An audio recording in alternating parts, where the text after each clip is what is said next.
energy and watch our last friend. John Nash once said, "The only thing greater than the power of the mind is the power of the heart."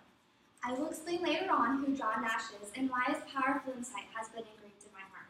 Today, I will be talking about schizophrenia.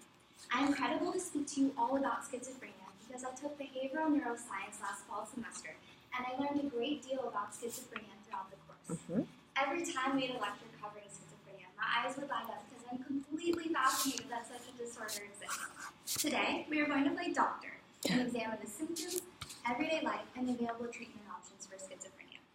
To begin, I would like to describe some of the symptoms of schizophrenia.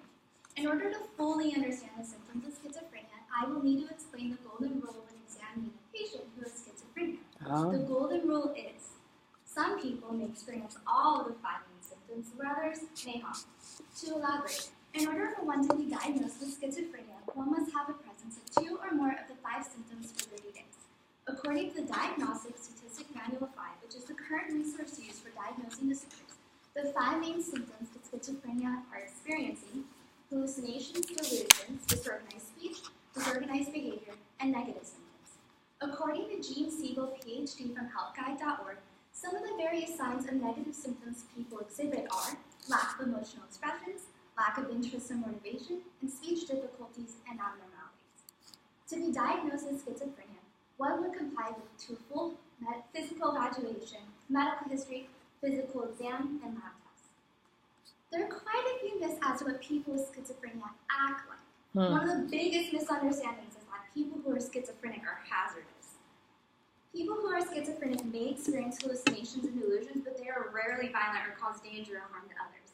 Another myth is that schizophrenia is a rare condition, so people who have schizophrenia must be crazy. Schizophrenia is actually not that rare of a condition. The chances of developing this condition are 1 in 100. Now that I've told you all the symptoms of schizophrenia, let's take a look at what their everyday lives look like. In order to see what life is like for those who are schizophrenic, let's examine how they manage to live day by day. First, let's observe how schizophrenics view life from their own perspective.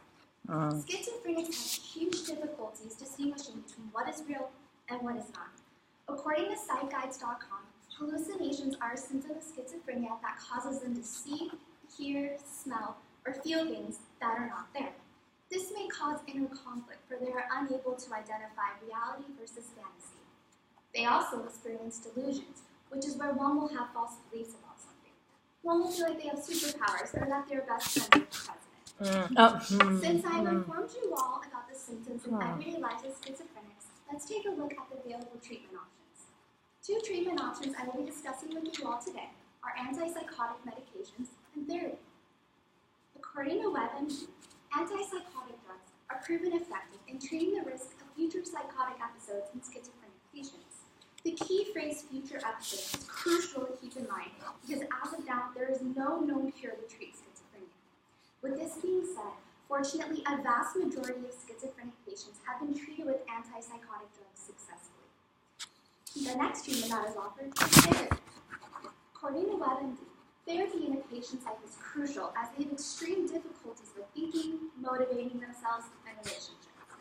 Therapy may not be as effective with antipsychotic medication, but therapy does help the patient cope with the struggles of having schizophrenia. To close, who is that John Nash fellow that said that touching quote at the beginning? John Nash is the character Russell Crowe portrays in the movie A Beautiful Mind, which is about his life with schizophrenia. John Nash lived to be 86 years old. This is remarkable to me because in behavioral neuroscience, I learned that 40% of people with schizophrenia will attempt suicide at least once in their life. His heart carried him through impeccable odds, and it allowed him to never give up, and I admire and respect that.